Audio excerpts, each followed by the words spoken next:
doubted to believe it. Welcome to the LFC Couch. My name is Nick Koloski. I'm your host for this one, and I'm joined by the boss, the big boss man, Nish V. How are you, sir? Sup, brother? It's been a while since we've been all together again outside of Ultra Football. So here we are together on the interwebs. Exactly right. And of course, it's not just you and I. We are joined by Peter, the coach, Kafinus. He's etching ever so closer to me. Peter, how are you, mate? Oh yeah, I'm pretty good. First pod together in the brand new abode, so I'm looking forward to this one. Mate, you're already looking schmick. I like it. Whatever's going on with the camera there, you've got something fantastic going on. Obviously, this is an audio podcast, but we do have video going on, so we can get cues off each other, and you're looking fantastic. Look at his hair, what you can see Jesus here, Christ. It's like, the hair. Yeah, the hair. Like Emery Can to shame right there. Jesus Christ. Well, what you can see here behind me, these brand new blinds. As you can see here, we've got got new blinds and a new paint job, and some nice hair. Nice hair. Well done. Well, the hair is absolutely fantastic, and we will get on to Lincoln City in a moment. But before we do that, we're going to head over to Lee Spilling, who's going to give us his Fantasy Premier League update for the week. Take it away, Lee. G'day everyone and welcome to the latest of the LFC Couch's Fantasy Premier League roundups. I'm Lee Spilling and today I'll be discussing with you what FPL assets you should be looking at for your FPL team. To start with though, we're just going to have a quick look back at some of the best performers of last weekend.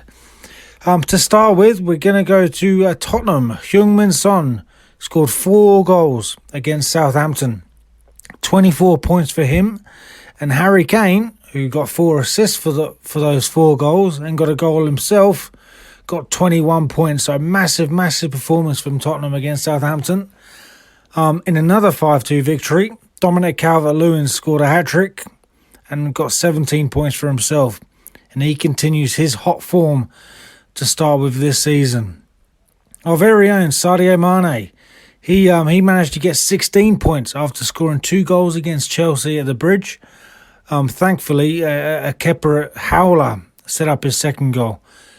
A bit of a surprise one, this one, but Neil Maupay of Brighton, he also got 16 points after scoring 2 goals and grabbing an assist against sorry old Newcastle.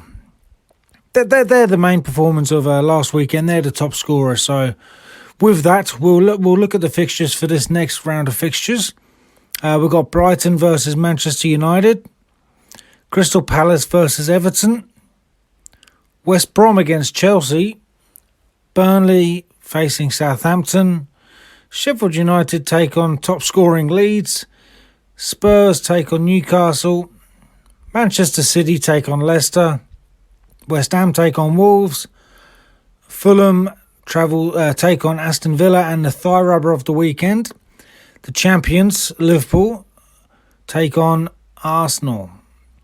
So a couple of teams stick out straight away from that. Chelsea immediately. Yes, they lost last weekend to Liverpool, but taking on West Brom is a different animal altogether. So I fully expect Chelsea to win here, and I expect them to win comfortably. Tottenham. Now we just touched on Tottenham. They scored 5 goals against Southampton, so. I expect big things again. And look, they take on Newcastle, who, yes, they won the first weekend, but just got humiliated against Brighton. So I'll look at Tottenham for that one. I expect a win there. Liverpool and Arsenal. Big game. I mean, Arsenal beat Liverpool towards the end of last season and, of course, in the Charity Shield. But this is the Premier League. This is the first real test for Arsenal here. Yes, there's been Fulham and West Ham last weekend, but no real test there. Both teams have lost 2 games on the bounce, so they've got to travel to Anfield, and that'll be no easy feat as they do not have the greatest record there. So, players. Chelsea, Timo Werner. Look, he hasn't had the greatest of games. Certainly didn't have the greatest game against Liverpool, but as I mentioned in the post-Chelsea game for the LFC Couch pod, I watched a lot of the Bundesliga last year, and this guy, he's a monster. He's going to score a lot of goals this season. Personally, I think he's a bit better coming off the left-hand side, a la Thierry Henry, but irregardless, I think he's going to score plenty of goals this year and potentially against West Brom. He needs to get into form sooner or later, and what better way to do it against West Brom. So, Timo Werner, 9.5 million.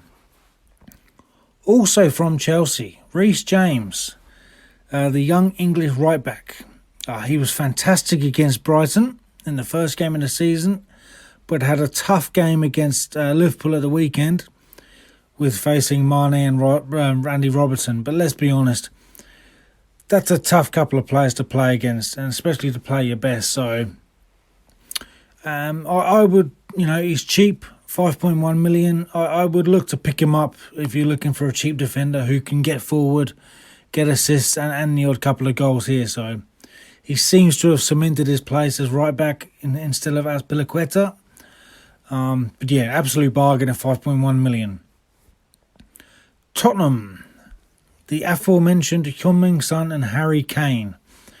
As I said, like, Son scored 4 goals, Kane got 1 and the 4 assists. They're taking on Newcastle, and to be quite honest, I worry for Newcastle. They look to make good business in the summer. Jamal Lewis, Callum Wilson and Ryan Fraser, but they looked dreadful against Brighton. They just looked, hopeless. They looked like they didn't know what they were doing. So I fully expect here, those two, on the form that they're in, to rip apart Newcastle's defence. It's a bit of a pick-em as to which one you'll go with. But Son at 9 million, Kane at 10.5.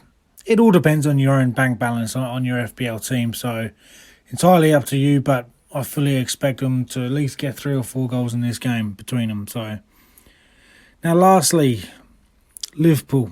Yes, they play Arsenal, a big team. Both teams on 6 points so far this season, but this is a big game. Liverpool always do well against Arsenal at Anfield. If you remember last season, Salah had a fantastic performance. Season before that, Bobby Firmino scored a hat-trick. So, for this fixture, I'm looking at both Salah and Mane. Salah is a fraction bit more expensive at 12.1 million to Mane's 11.9. Mane, of course, scored the 2 goals against Chelsea in midweek, and Salah, of course, got a hat-trick against Leeds, the previous one. So, again, much like Son and Kane, pick them. Pick whichever one you want. They're both going to score 20 goals a season. Personally, I would lean towards Salah, but again, either or going to get you plenty of points this season. I fully expect Liverpool to win this game.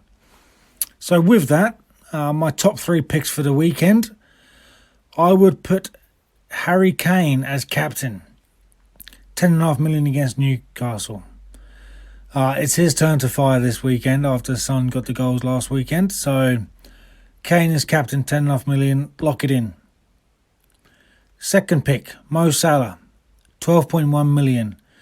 Again, like Kane, he didn't shine last weekend, but he seems to do well against Arsenal. So, yes, I know we lost the last 2 games against Arsenal, both in the league and the Community Shield, but let's be honest, we'd won the league by the time we played Arsenal, and the Community Shield is a lot more important to Arsenal than it is to us. And my last pick for the weekend is Timo Werner. I fully expect him to get off the mark against West Brom. 9.5 million.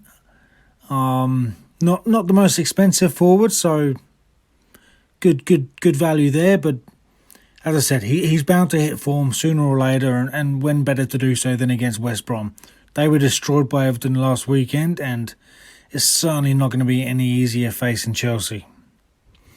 All right, with that wrapped up, I'm going to have a quick look at the LFC Couch Fantasy Premier League leaders. At number 1, and look, I apologise if I get your names wrong here, but in first place at now, we've got Amo Francis. I don't really want to read out his team name. I think he should be kicked out of the league, but his team name is Manchester United. Makes you sick, doesn't it? He scored 100, or he or she, I'm not entirely sure. So again, I apologise. They got 102 points, which gives him a total of 193. He captained Harry Kane, and he got 21 points on his own. So with captain, he got 42 points. Now get this, he also had Heung-min Son, who got 24 points. So there's a bit of a theme amongst these top three, but with his last big points performer was Wilfried Zaha, who scored a couple of goals against Man United. So now on that topic, actually, I think I need to apologise for my last weekend's tip. I tipped that Manchester United should throttle Crystal Palace.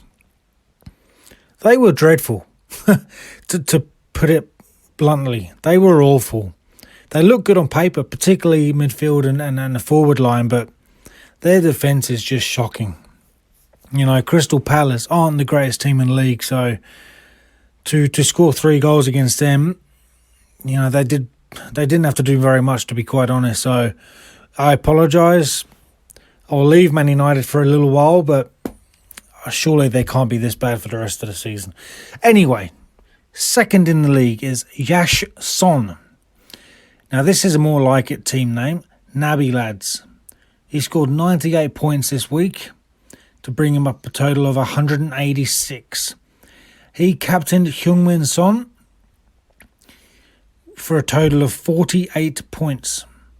He also had Patrick Bamford with 14 points and had Virgil van Dijk and Trent Alexander-Arnold, who had 7 points each after getting a clean sheet. Very good, 7 points off the lead. In third place, we had Jack Perkins, and I love this team name. Full respect to you, must be a big Office or David Brent fan. His team name, the Free Love Freeway. He scored 115 points. Massive, massive total. But his total was now 176 points, so he had a pretty rough first week like I did. He captained Dominic Calvert-Lewin, who got 34 points, had Heung-min Son for 24 points, and Sadio Mane for 16. So fair play to you guys. You did very well. Now, our leading LFC couch member is SW himself, Steve Wilden. His team name is the Half-Season Wonder. Now, based on his last couple of seasons, that is very apt. He's actually in 9th place currently. He had Heung-min Son also, had the beautiful Alisson in goal, Harvey Barnes for 13 points, and Danny Ings as well for 11. So, all very solid performers right there. So, look, if you want to contact me, it's very easy. I'm at LeeBoy83. You never walk alone. So, LeeBoy83YNWA. And look, all the best. Wish you all the luck for next weekend. I'll be back again next Wednesday. And take it easy. Good luck. Big thanks to Lee for his fantasy Premier League tips there. Every time I try to do fantasy, I always muck it up because I either forget to update my squad or I just do not care anymore. But we're here to talk about Lincoln City, and we've played them quite a few times. 13 wins, Lincoln 5 wins and 5 draws. So I'll first go to Nish. Nisho, what are we going to expect from Lincoln City in this match? A lot of high feet, a lot of stud showing, a lot of flying into tackles and trying their best to out-muscle us because, man, I don't think they got any other choice, do they? That's what I would do. I don't know about you. And Pete probably has a better tactical awareness to how a lower league team will probably take on a better team at this point. To be honest with you, to start with, do the replays exist for this coming season, or they got rid of replays? No, they're doing penalties, man. So straight into penalties, right? So there's your answer. So, to be fair, when it comes to these lower league, without trying to be rude, the less quality kind of clubs and teams altogether, it's just about disrupting the team. It's not about, they don't really focus on a game plan about themselves. It's about disrupting the opposition, more so worrying about what they're going to do with the ball, because let's face it, they probably won't have it for 90% of the match. So I think what they're basically going to try and do is disrupt our play, our flow, and just like you said a bit earlier, be a bit, a lot of shithousery going on, a lot of time wasting, and I think they're just going to be direct as possible. I think that might be the case. I mean, we are playing against a, no disrespect, it is what it is, a lower tier league team, and I think they're going to be a little bit buzzed that the defending Premier League champions are making their way over. And granted, it probably is not going to be the first team playing, because we do have a big match against Arsenal happening on the Tuesday morning for us in Australia. Obviously, it was Monday night for the UK folk and Europeans, but we haven't had a variety of goal scorers so far. We've had, I guess, including the Community Shield against Arsenal, we've got 4 goal scorers: Salah with 3 goals, Mane with 2, Minamino with 1 in that Community Shield, and Van Dijk getting 1 against Leeds the other week. So, I don't know, first up, boys, what do we reckon? It's going to be a very changed team, so what do we expect to see in this lineup? Are we going to see some of the players, first teamers, coming back to regular fitness, or are we going to see a complete under-17s matchup, as Peter alluded to when we were saying, when's Thiago going to come on? And he actually surprised us and played an amazing second half against Chelsea. All right. In terms of the team and what I love to see, I'd love to see the players that, not the under-17s, so to speak, or the young ones that are really, really good that, we saw in preseason. But I'd rather see the players that we need throughout the season to be sharp. Now, that means, your Curtis Joneses, I'd love to see him play. I'd love to see Matip get some minutes. Obviously, we need to see Tsimikas play, Neco Williams play, Adrian play, because we never know what that's going to happen with, with goalkeepers. We need to see Minamino play. I'd love to see Jota play. I'm talking even Marko Grujic. So, for me, I would love to see the strongest B team possible that isn't any starter for the 11. Even my centre backs would be Gomez and Matip, because at the end of the day, they need to get some rust out of their legs. They need to play. So, what an opportunity to get them to play at the end of the day.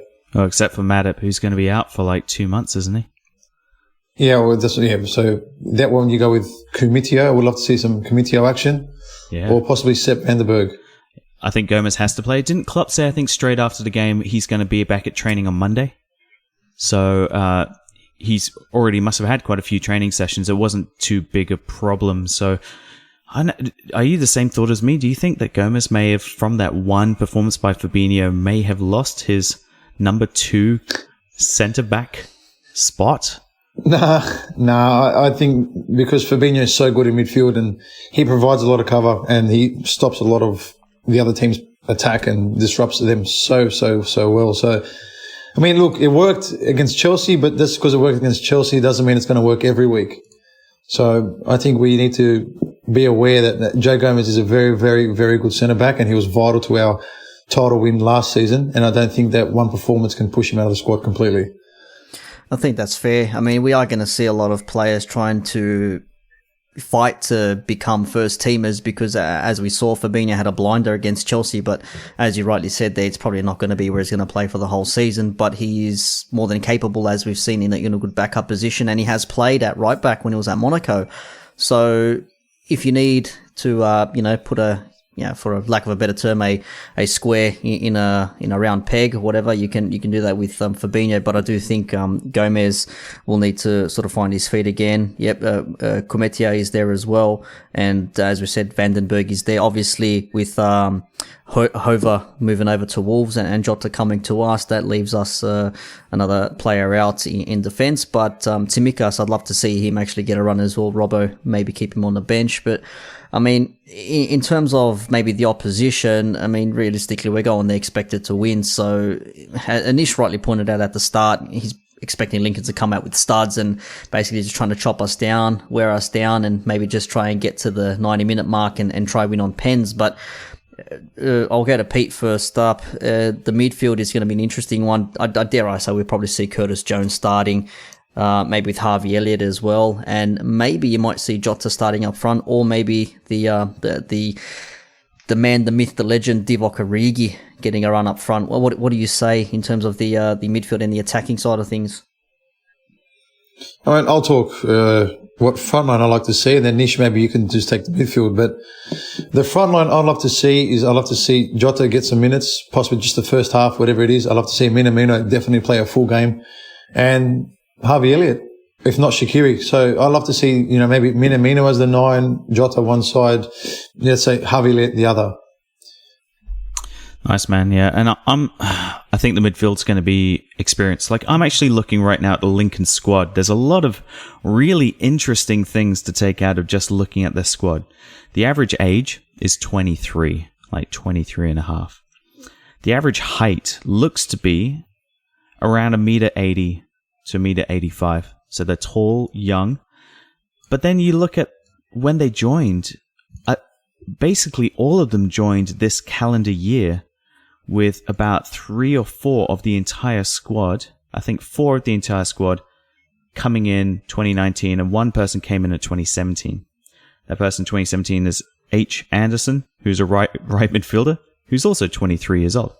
So now when I look at it, I'm going, maybe this has to be one on a bit of experience. James Milner, I was listening to Redmen TV, their pre-Lincoln pod today, and they call out James Milner. He could be the cup captain for the club going forward. And when you have a manager who's most likely going to be Pep Linders, is going to be running the squad, it could be Genie plus Milner in the midfield, and then Curtis Jones. I reckon if you have 2 experienced heads and then a flying Curtis, I think that could be the way we go. Because I'm looking back at also at the Stuttgart games, I'm looking back at the RB Leipzig, and the midfield did have the likes of Marco Grujic, James Milner, Genie Wijnaldum. These are all the second half squad players. Do you think Grujic is going to play at all? I know you were a fan at one point, Pete. Do you think he's coming in? I still am. And I think if we are going to sell, if we do want to make some money on this player, I think we need to play him. I think we need to put him on show and to say this is what he's capable of if we are going to sell him. So he's valuable. He's worth 20 to 30 million anyway. So, if we do want eyes on him and we do want, bids to come in and to make some money, for the Jota sale and possibly the next sale, I think it's very important that he plays in terms of just getting his minutes on his legs as well. Yeah, I think it's one thing to sort of say that these players who maybe we're looking to sell, if no one can actually see what they can do or actually watch them in action, then they're going to be sitting on the bench again playing for the under-23s and maybe getting, a couple of minutes in League Cups and FA Cups. But I thought, even for myself, I thought Grujic was one of those players that you actually wanted to see him do well, and maybe he was a little bit, maybe not overhyped, that's the wrong word, but the way the Hertha Berlin manager hyped him up as being the best midfielder he'd seen, in the club's history or whatever. It's good for the player. Again, is he something that we can use in our midfield?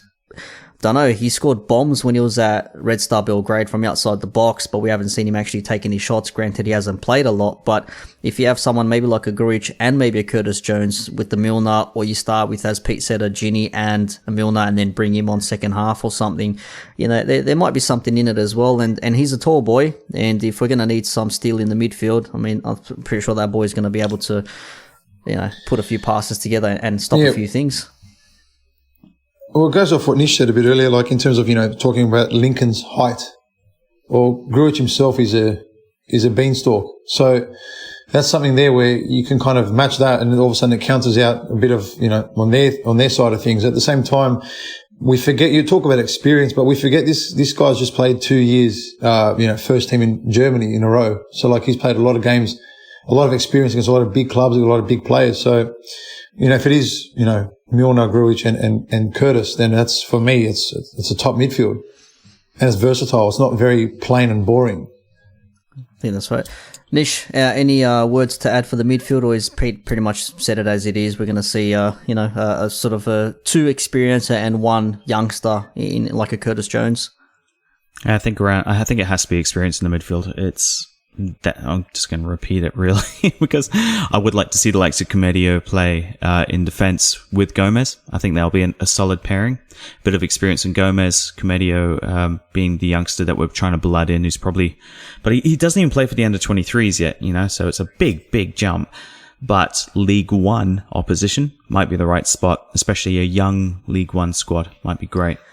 then you have the likes of Simicast on the left, and then on the right. Or is that what you're about to get to, Nick? Am I stealing your defensive chat? No. Actually, just want to get your thoughts on the midfield because, I mean, we got so many options. I mean, I was even going to suggest maybe does Thiago come in for maybe 20 minutes at one point and just to get up to speed with how the rest of the team plays. Granted, it's not going to be maybe the first team he'd probably start with or come onto the pitch with, but do you think Klopp would probably want to get 20 more minutes into his legs and just get him up to speed maybe?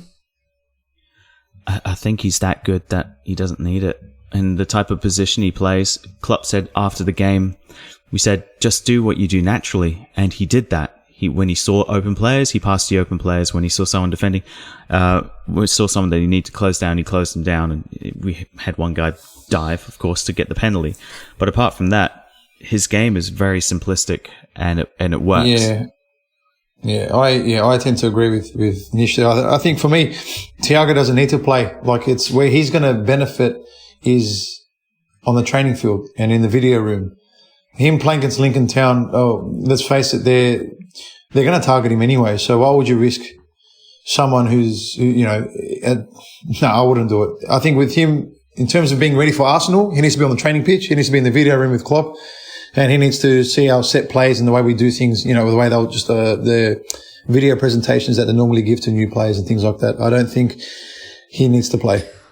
Easy, well said there. I just throw it out there just maybe as a potential maybe, but coming on in your debut 45 minutes and breaking a pass record and absolutely bossing the midfield, I think that speaks for itself. So, but as Nis mentioned earlier just before then, a League One team, Lincoln City. Last season we started our our short cup run with a 2-0 win over MK Dons. Milner and Jana Hova scored in that game, and obviously Hova is no longer with Liverpool, but Milner starting again. I think that's pretty fair. And then we had one of the most bizarre cup games I've ever seen, where we basically put like the kids out with some of the seniors and we beat Arsenal on penalties after a 5-5 draw. And the team was 19 years of age or something like that, because we were battling the World Club Cup, and then we lost 5-0 to Villa in the FA Cup because we were then playing the final at that time there. But that starting 11 had 8 debutants for the first time, total of 16 previous first team appearances, with the shirt numbers adding up to 737. So, we've already mentioned players. We probably see, some of the guys actually debut for the first team as what it is. And I dare I say we're probably going to see another, basically Liverpool controlled the game. As we said, Lincoln probably are not going to get much of the ball. Liverpool are going to take on the possession. It's just a matter of the new guys seeing how well they can link up with the other teammates and see what they can do on the pitch now, I guess. Any thoughts as to maybe some worries as to the debutants maybe starting this game, or we've already covered that now? Yeah, I think Klopp's just going to do it the same thing as he did last year, and it's just making our second string team better and better and better each year. I don't know many other clubs that gave their much further down the line second stringers this much game time. And so to know that the people like the Curtis Joneses, the Nico Williams, those guys have got an opportunity to play 4, 5, 6 games in a season with the first team, or first team football, should I say, it's only going to be great for them. And you see the result this time round because our second string team is a hell of a lot stronger than our second string team from last year. And it's pretty damn exciting. So I don't think he's going to change his tactic at all. It's just that the second string team is now so good. You can't leave out the likes of, if they're going to stay, Brewster, Origi, Shaqiri, all these people who are on the fringes of the first team who need minutes. They have to play, and if they're going to stay, they have to play. So I'm bloody excited, to be honest, because our second string, we finally have some really strong depth, and we could challenge for all kinds of things this season. It's a fair point. Well, you mentioned the player there that I wanted to bring up, to be honest with you, Brewster.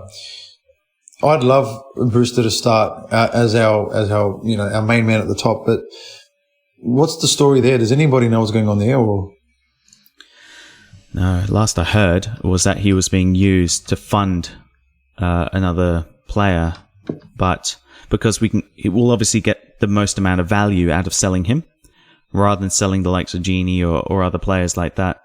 So, but I don't think we're bringing anyone else in. So if we do give him games, Jota I see as more of a Sadio Mane replacement, or substitute. Give Sadio some rest time. Yeah. I see Brewster and Minamino as fighting for Firmino's position, and on the right, I don't know. I'd actually say that Minamino is Mane's rest, and Jota would be Salah's rest. That's a I fair thought Jota point. was better on the left. Yeah.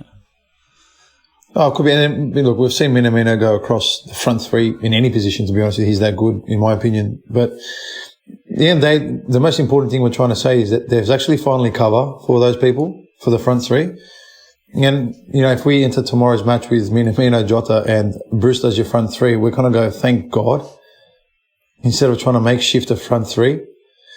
And I think that's a positive thing to look at, talking about second string teams and everything else. I think it's actually really positive that we can use these players, and without mentioning even Harvey Elliott's name, Shaqiri's name, and Origi's name.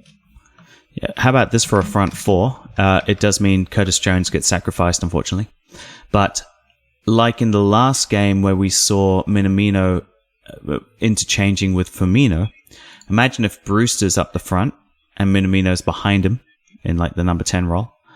And then on the left is Jota, and on the right is Harvey Elliott.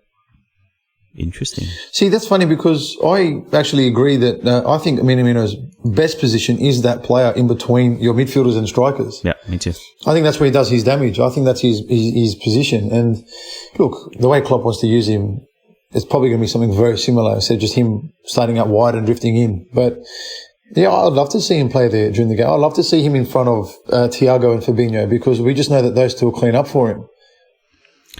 And they're nippy little guys, aren't they? Imagine just Minamino. I didn't see him as powerful enough. He wasn't able to hold off two gigantic defenders, and muscle his way through to have a goal.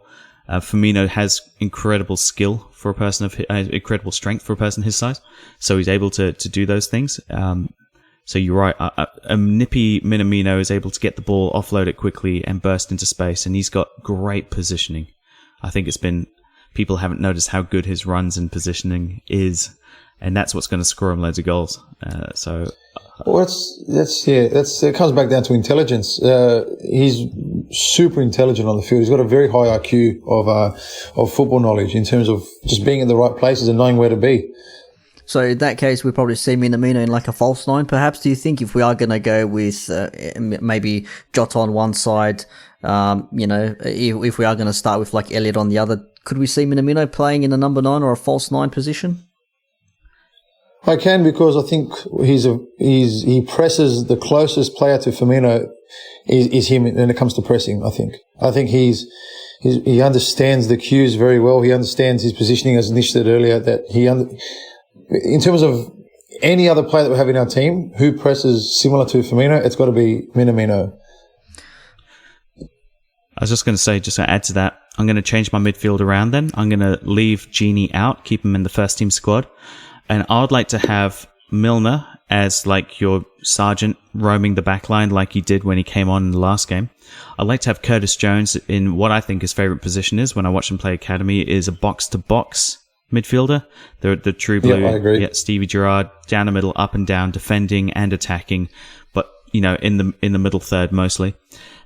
And then have Minamino at the number 10 spot, I think, or a false 9, whichever you prefer to call it, or second striker. I reckon that midfield three will be bloody dynamic. You would have Curtis running around everywhere, Milner directing and being the captain, and Minamino linking up with whoever the striker is and scoring goals. That's not a bad shout there. I mean, if we are going to see someone playing up front, I mean, Jota could even be that play if it's not going to be Brewster, because apparently there's some, as we said, uncertainty over Brewster's future. It'd be sad to see him go after so much promise and coming through the academy as well. But I guess that's probably a conversation for another day. But in terms of the League Cup itself, I mean, we've won it 8 times. Last time we won it was a crazy penalty shootout in 2012. Incidentally, I think Gerrard's cousin was playing for Cardiff City in that game, if I remember correctly. So Anthony Gerrard, wasn't it? I can't remember. Or I something can't like remember. It was a Gerrard. He was his last name, I'm pretty sure. And apparently he missed his penalty, so that was a bit unfortunate. But nonetheless. Yeah, Anthony Gerrard, yeah, you're right. What a memory Peter's got. Look at that. Not just anything with Gerrard, not mate. just the bastion of football knowledge. He knows some trivia as well. Now, in terms of penalty shootouts, we've been involved in 11 League Cup penalty shootouts. We've won 8 and won 16 of 22 in all competitions. In the 16 League Cup games on the clock, we've used 62 different players. So that's a fair bit of experimentation, if you will, when it comes to the squad and to see what we can do. But as we've already established quite well, I don't think either of us are actually worried that, you know, there's a player maybe that we might be thinking like, oh crap, he's starting, we don't have anyone else. So I think we're pretty set on that front there. But in terms of the opposition as well, on our defensive part, if we're going to be playing with some defenders that maybe are not too familiar with one another, but we hope they are because they train every day and they play little, you know, training games and things like that. They do have a couple of danger men, if you will. They've got Hopper, Monsma and Scully, who are on a couple of goals each. And in the League Cup, they've all scored a few goals. So there could be something in their forum in that case there, but I think we'd probably be sound. I hope my words don't come back to bite me in the ass, but hopefully we'll pretty be sound. And Adrian in goal as well. The guy hasn't played a minute of football since the Club World Cup or the Super Cup or something. So since probably was maybe October, November, before Allison came back into the squad when he had his 10-game stint. So nice to see Adrian get out there and have a run as well. At home, Lincoln at least, just to go through a few stats, Lincoln have won 3 and lost 4 with 4 draws, so their home record isn't exactly the greatest, and I'd say that's their first team, so I think if all goes, we should be in for a comfortable match. I'll go to Pete first up. Any predictions, Peter, you reckon for this match here? Like, realistically, we'd love to say it's going to be a nice 5-0, but League One teams can be a little bit plucky because they're on the grand scale and a big occasion for them as well. I'll base it off the fact that it's going to be a team that hasn't played together yet. So I do think it'll be a scrappy 2-0 win. I don't see it being in a 5 and 6s. I just think it'll be a comfortable 2-0 win with some scary moments. But that's about it. Nish, what about you? 3-0 win. Confident? Confident. Yeah. Lock it in, Eddie. All right. Well, considering that Lincoln won their first game 2-1 away and won 5-0 away to Bradford. First game was against Crewe Alexandria. Obviously, they're playing against sort of similar or same opposition levels, so they're definitely playing a step above. I'm probably going to go with maybe a 3-0 as well. I think that might be okay. Nice to see some of the new boys get a run in. Maybe Tsimikas, if he does play, will get a couple of assists, and Robbo will be looking over his shoulder. Maybe he can join in on that assists competition Robbo's got with Trent if Tsimikas get into that as well. I think that might be a little bit interesting with the fullbacks. Nico Williams as well, of course. How can we forget scoring a last-minute winner for Wales in the EuroLeagues only about a month ago? So he'd be buzzing, chomping at the bits to play. So I think we might be in for a pretty entertaining game. As I said, 3-0. And then after that, you'd probably say maybe 3 or 4 of the players in this match will be maybe in contention, probably not to start, but to be on the bench against Arsenal, which there'll be a separate show for that coming in the next few days as well, because that's going to be a tough game. Arsenal are going to be feeling a little bit plucky. They're going to be playing at Anfield though, which they don't have the greatest of luck, but that's for the next podcast. So hopefully some of the players can be played into form. And final questions, Pete, who's going to be your standout players for Liverpool in this match? Minamino. That's it. Just him. Nish? Curtis Jones, if he plays. Surely he's got to play. Surely, you'd hope so. No, Jota. I'm going to say Jota. Coming with a bang. Wants to make an impression. Scoring on debut? Yeah. Scoring 2 on debut. 2 on debut. All right, fair enough. I think that will wrap things up quite nicely, unless you boys have anything final to add to this pre-Lincoln podcast. No, let's just hope that we get out of this game injury-free. I just hope we have a lot of fun, to be honest. I think our team is really strong. I think no matter what team we put out there, it's going to look exciting, and I think it's going to play exciting. I think we're going to have a fun cup run this year. If we even get to the final or not, I think we're still going to have a lot of great memories this year with a really strong squad going through. Well, hasn't it already been announced if we win, the next game's Arsenal? It is too, yeah. It is too, yes. Yeah, that's well, we might be playing Arsenal a few times this season again, as we did towards last season. So Arsenal could be our regulars this season. Oh, I hope not. And I'll wait for that pod, by the way. Pete's itching at the bits for that one. It's going to be a big in-depth discussion coming for that one there. But a nice, relatively short one for this. Thank you for joining me, Peter. Thank you always for your expertise once again. Thank you very much, sir. Thanks for having us. And Nish, the big boss, thank you for joining in as well. Thanks, brother. It's always a pleasure. All right, and don't forget, you can find us on social media. Twitter at LFC Couch. We've got Instagram as well, LFC Couch. The Wiz, Peter the Wiz, has been doing all the big things on Instagram, so big ups to yourself. And also Facebook LFC Couch. And don't forget, we're still giving away prizes, so listen out to the other podcasts because there are still some goodies to be given away if you have registered. That is, which is a bit late now, but make sure you listen out though because it could be you. Are we giving away a voucher today? We can if you want to. Let's do a voucher giveaway. Let's do it. Why not? Let's do. That was nice and random. Should I do a random number generator? Sorry for the very late notice, but we really should be giving away two vouchers. Two. Let's do it. 1 in 80. Number 1 goes to number 35, who is listed as Jerry Moeva. That is Jerry. Jerry Moeva. Jerry Moeva. Congratulations, you've won a $50 Ultra Football voucher. Please contact us within 24 hours of this being released and you will get your $50 voucher. Well done to you. And the next one is going to random number generator number 13, lucky number 13. And that is going to Bailey Milburn. So Bailey and Jerry Moeva, congratulations, you are winners of $50 vouchers for Ultra Football. Thank you very much. Well done. Congratulations, fellas. Easy as that. Well done. Hopefully you do contact us in 24 hours after listening to this podcast. And I think the final thing is to say is we are the LFC Couch. Thank you for listening. And on to Lincoln and hopefully then, on to Arsenal in the League Cup in the next match. So we'll see what happens. But that'll wrap things up. Thank you once again, gentlemen. Thank you to all you Reds fans out there.